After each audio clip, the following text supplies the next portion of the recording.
राधे राधे भक्तजनों, आज आप सुने प्रदोष व्रत पूजा विधि साथ में कथा। पूजा अनुष्ठान शुरू करने से पहले सुबह जल्दी उठे और स्नान करें। एक वेदी पर भगवान शिव और देवी पार्वती की प्रतिमा स्थापित करें। देसी घी का दीपक जलाए और गुड़हल आके मदर के फूल अर्पित करे। खीरी ठंडाई और घर पर बनी मिठाई का प्रसाद चढ़ाए। भगवान शिव और देवी पार्वती को समर्पित विभिन्न मंत्रों का जप करे। भगवान शिव का आशीर्वाद पाने के लिए शिव पुराण और शिव तांडवा स्तोत्र का पाठ भी करें। इसके साथ ही प्रदोष व्रत का पाठ करें। शाम को शिव परिवार की पूजा जरूर करें। आरती के साथ पूजा पूर्ण करें। फिर भोग प्रसाद परिवार के सदस्यों में बांटें। व्रती अपना व्रत सात्विक भोजन से खोले और तामसिक भोजन से बचे। प्राचीन काल में एक गरीब पुजारी हुआ करता था। उस पुजारी की मृत्यु के बाद उसकी विधवा पत्नी अपने भरण पोषण के लिए पुत्रा को साथ लेकर भीख मांगती हुई शाम तक घर वापस आती थी। एक दिन उसकी मुलाकात विदर्भ देश के राजकुमार से हुआ, जो कि अपने पिता की मृत्यु के बाद वो दर दर भटकने लगा था। उसकी यह हालत पुजारी की पत्नी से देखी नहीं गई। वो उस राजकुमार को अपने साथ अपने घर ले आई और पुत्रा जैसे रखने लगी। एक दिन पुजारी की पत्नी अपने साथ दोनों पुत्रा को संडील ऋषि के आश्रम में ले गई। वहाँ उसने ऋषि से शिव जी के प्रदोष व्रत की कथा और विधि सुनी और घर जाकर अब वो भी प्रदोष व्रत करने लगी। एक बार दोनों बालक ने वन में घूम रहे थे। उनमें से पुजारी का बेटा तो घर लौट गया, परंतु राजकुमार वन में ही रह गया। उस राजकुमार ने गंधर्व कन्याओं के कीड़ा करते हुए देखा तो उनसे बात करने लगा। उस कन्या का नाम अंशुमती था। उस दिन वो राजकुमार घर देरी से लौटा। राजकुमार दूसरे दिन फिर से उसी जगह पहुंचा जहां अंशुमती अपने माता पिता से बात कर रही थी।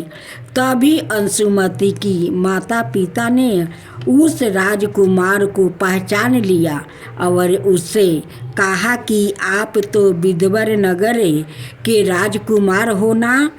आपका नाम धर्मगुप्त है। अंशुमती के माता पिता को वो राजकुमार पसंद आ गया और उन्होंने कहा कि शिव जी की कृपा से हम अपनी पुत्री का विवाह आपसे करना चाहते हैं। क्या आप इसे विवाह के लिए तैयार हैं? राजकुमार ने अपनी सभी कीर्ति दे दी तो उन दोनों का विवाह संपन्न हुआ। बाद में राजकुमार ने गंधर्व की विशाल सेना के साथ विदर्भ पर हमला किया और घमासान युद्ध कर विजय प्राप्ति की और पत्नी के साथ राज्य करने लगा। वहाँ उस महल में वो पुजारी की पत्नी और पुत्रा को आदर के साथ ले आया और साथ रखने लगा। पुजारी की पत्नी और पुत्रा के सभी दुख और दरिद्रता दूर हो गई और वो सुख से अपना जीवन व्यतीत करने लगा। एक दिन अंशुमति ने राजकुमार से इन सभी बातों के पीछे का कारण रहस्य पूछा। तब राजकुमार ने अंशुमति को अपने जीवन की पूरी बात बताई और साथ ही प्रदोष व्रत का महत्व और व्रत से प्राप्त फल से भी अवगत करवाया। उसी दिन से प्रदोष व्रत की प्रतिष्ठा महत्व बढ़ गया और मान्यता अनुसार लोग यह व्रत करने लगे। कई जगह पर अपनी श्रद्धा के अनुसार स्त्री पुरुष दोनों ही यह व्रत करते हैं। इस व्रत को करने से मनुष्य के सभी कष्ट और पाप नष्ट होते हैं। मनुष्य को धन संपत्ति की प्राप्ति होती है। राधे मेरे प्यारे भक्त जनों, आज आप सुनेंगे सोमवार व्रत कथा। दोस्तों, हमारा भारत देश प्राचीन परंपराओं से परिपूर्ण है। यहाँ पर तरह तरह के लोग निवास करते हैं, पर बात जब आस्था की आती है तो सभी अपने धर्म के अनुसार पूरे विधि विधान से अपने ईश्वर का पूजन करते हैं। आज हम आपके समक्ष लेकर आया है सोमवार की व्रत कथा के बारे में। आप इसे अंत तक कथा सुनिए। एक नगर में एक साहूकार ही ईमानदार व्यापारी रहा करता था। व्यापारी के पास बहुत सारा धन था। उसको किसी भी चीज़ की कमी नहीं थी। व्यापारी अपने कार्य को बहुत ईमानदारी से करता था और व्यापारी भगवान शिव का बहुत बड़ा भक्त था। व्यापारी को बस एक ही चीज़ की कमी थी। व्यापारी की कोई संतान नहीं थी, जिसके कारण वो बहुत दुखी रहा करता था और संतान प्राप्ति के लिए हर उपाय किया करता था। एक दिन व्यापारी को उसके मित्र ने बताया कि तुम सोमवार का व्रत रखना शुरू कर दो। हो सकता है भगवान शिव प्रसन्न होकर तुमको पुत्र प्राप्ति का वरदान दे दे। जिसके बाद से व्यापारी और उसकी पत्नी ने भगवान शिव की पूजा करना शुरू कर दिया और सोमवार का व्रत रखना शुरू कर दिया। व्यापारी पूरे सच्चे मन से भगवान शिव की पूजा किया करता था और अपने व्रत को पूर्ण किया करता था। वो रोज भगवान शिव के मंदिर जाता है, सच्चे मन से उनकी भक्ति करता है। भगवान शिव और माता पार्वती व्यापारी की भक्ति देखकर बहुत प्रसन्न हो गए। लेकिन माता पार्वती ने भगवान शिव से उस व्यापारी के मनोकामना को पूरी करने के लिए कहा। जिसके बाद भगवान शिव ने माता पार्वती से कहा कि जिसके भाग्य में जितना कर्म किया होते हैं उन कर्मों का फल सबको मिलता है और उन्हीं कर्मों के अनुसार सब निर्धारित होता है कि भाग्य में क्या है क्या नहीं। जिसके भाग्य में जो होता है उसको वो ही भोगना पड़ता है। लेकिन माता पार्वती ने भगवान शिव से कहा कि व्यापारी की भक्ति आपके लिए प्रति बहुत अच्छी है, आप उसकी मनोकामना पूर्ण कर दीजिए। जिसके बाद भगवान शिव ने माता पार्वती की बात सुनकर उस व्यापारी को पुत्र प्राप्ति का वरदान दे दिया। लेकिन भगवान शिव ने माता पार्वती से कहा कि मैंने वरदान तो दे दिया है, पर व्यापारी का बेटा सिर्फ 12 बरस की आयु तक जीवित रहेगा। 12 बरस के बाद उसका निर्धन हो जाएगा। व्यापारी माता पार्वती और भगवान शिव की बातों को सुन रहा था, लेकिन व्यापारी को कोई दुख नहीं था, बल्कि वो अपने पुत्र प्राप्ति के वरदान से बहुत खुश था। और व्यापारी खुशी खुशी भगवान शिव की पूजा करता रहता। धीरे धीरे समय बीत गया। कुछ समय के पश्चात व्यापारी की पत्नी को एक लड़के की प्राप्ति हुई। व्यापारी की पत्नी और व्यापारी लड़के की प्राप्ति से बहुत प्रसन्न थे।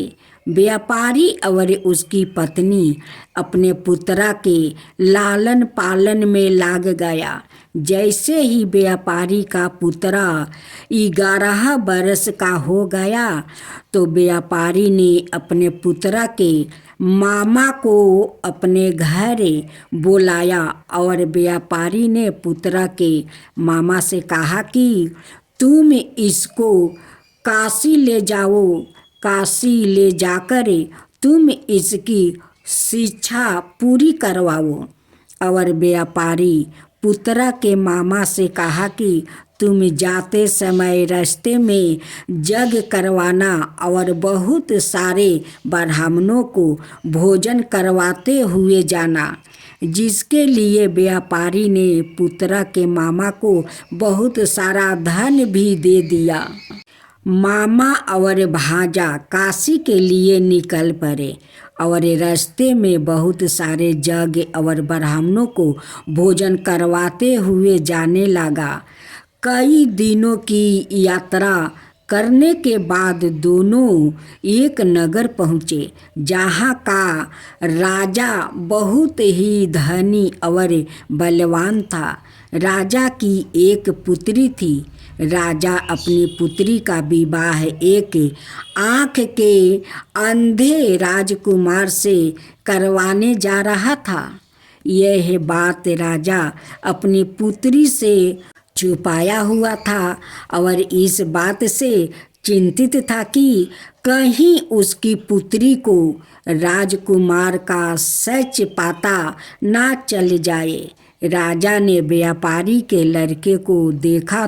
तब राजा ने एक योजना बनाई कि वो अपनी पुत्री का विवाह व्यापारी के लड़के के साथ करवा देंगे और शादी होने के बाद व्यापारी के लड़कों को बहुत सारे पैसा देकर राजकुमार से बदल देगा। जिसके बाद राजा ने अपनी पुत्री का विवाह व्यापारी के लड़के के साथ बहुत धूमधाम से करवा दिया और विवाह के बाद व्यापारी के लड़के को धन देकर वहाँ से जाने के लिए कह दिया। लेकिन व्यापारी का लड़का बहुत ही ईमानदार था। उसने व्यापारी की पुत्री की उनकी ओढ़ने में सारी सच्चाई लिख दिया था कि तुम्हारा विवाह मेरे साथ हुआ है। तुम्हारे पिताजी तुम्हारी शादी एक आँख के अंधे लड़के से करने जा रहे थे और जिसके कारण वो डर रहे थे कि अगर तुम्हें कहीं सच्चाई पता लग जाएगी तो तुम उनके बताए हुए लड़के के साथ नहीं करोगी और तुम्हारे पिताजी ने तुम्हारी शादी मेरे साथ करवा दिया है और मुझे बहुत सारा पैसा देकर वहाँ से विदा कर दिया है। जब राजा की लड़की ने उस ओढ़ने पर लिखा हुआ पढ़ा तो वो बहुत आश्चर्यचकित रह गई और उसको अपने पिताजी पर बहुत क्रोध आने लगा। जब राजा ने अपनी पुत्री को राजकुमार के साथ जाने के लिए कहा तो राजा की पुत्री ने मना कर दिया और अपने पिताजी से कहा कि मैं इस राजकुमार के साथ नहीं जाऊंगी क्योंकि मेरा विवाह इसके साथ नहीं हुआ है। राजा ने अपनी पुत्री की बात मानकर राजकुमार और उसके सभी लोगों को वापस भेज दिया और उधर व्यापारी का पुत्र और उसके मामा दोनों काशी पहुंच गया। काशी पहुंचकर व्यापारी का पुत्र अपनी शिक्षा पूरी करने लगा। 1 बरस के पश्चात जब व्यापारी का पुत्र 12 बरस का हो गया तो उसके जन्मदिन पर उसके मामा ने जग करवाने का निर्णय ले लिया था। अपने निर्णय के अनुसार वो जग करवाने के लिए सभी तैयारी कर रहा था। तभी व्यापारी के लड़के ने अपने मामा से कहा कि मामा, मेरी तबीयत कुछ खराब लग रही है। उसके मामा ने कहा, जाओ तुम थोड़ा आराम कर लो। जैसे ही व्यापारी का लड़का आराम करने के लिए कमरे में गया तब भगवान शिव के दिए हुए वरदान के अनुसार व्यापारी के लड़के के 12 बरस पूरे हो चुके थे और उसके अंत का भी समय आ गया था। थोड़ी ही देर में व्यापारी के पुत्र का निर्धन हो गया। जैसे ही यह बात उसके मामा को पता लगी तो थोड़ा जोर जोर से रोने लगा। अचानक से वहाँ से माता पार्वती और भगवान शिव जा रहे थे। उनकी आवाज़ सुनकर माता पार्वती ने भगवान शिव से कहा कि किसी के रोने का आवाज़ आ रहा है। जिसके बाद भगवान शिव और माता पार्वती ने जाकर देखा तो भगवान शिव ने देखा कि यह तो वही व्यापारी का बच्चा है जिसको हमने वरदान दिया था। आज का समय पूरा हो गया है जिसकी वजह से इसका निर्धन हो गया। माता पार्वती जी ने भगवान शिव से कहा कि आप इसे जीवित कर दीजिए, नहीं तो इसके माता पिता ने यही संकल्प लिया है कि वो अपने पुत्र की मृत्यु के बाद अपने प्राण को त्याग देंगे। जिसके बाद भगवान शिव ने माता पार्वती की बात मानकर व्यापारी के पुत्र को जीवित कर दिया और लंबी आयु का वरदान दे दिया। व्यापारी का लड़का और उसके मामा व्यापारी के लड़के की शिक्षा पूरी करवा कर वापस से उसको काशी से ले जाने लगा और व्यापारी के द्वारा बताए हुए सभी नियमों का पालन करते हुए व्यापारी के पास जाने लगा। व्यापारी का पुत्र और उसके मामा रास्ते में यज्ञ करवाते हुए और ब्राह्मणों को भोजन करवाते हुए जाने लगा।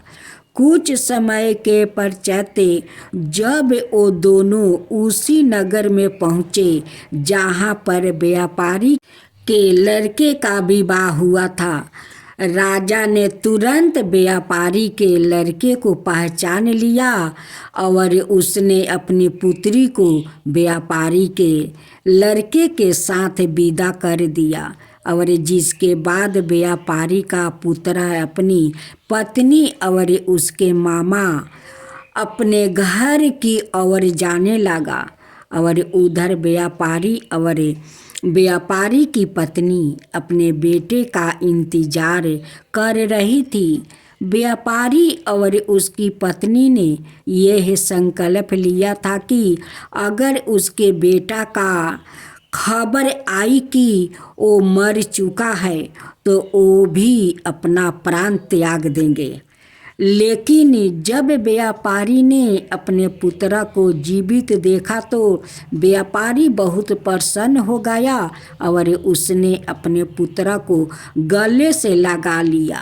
एक दिन जब व्यापारी रात में सो रहा था तब व्यापारी के सपने में भगवान शिव आया और भगवान शिव ने व्यापारी से कहा कि तुमने सोमवार का व्रत रखा था जिससे मैं बहुत प्रसन्न हूँ। तुम्हारी भक्ति देखकर मैंने तुम्हारे पुत्र को जीवित होने का वरदान दिया है और ठीक उसी प्रकार कोई भी व्याकृत है सोमवार का व्रत रखेगा या इस कथा को सुनेगा तो उसकी भी मनोकामना पूरी होगी। दोस्तों, उम्मीद करती हूँ आपको यह कहानी बहुत पसंद लगी होगी। हे शिव पार्वती, जो कहानी कहे उन पर कृपा करना, जो सुने उन पर कृपा करना।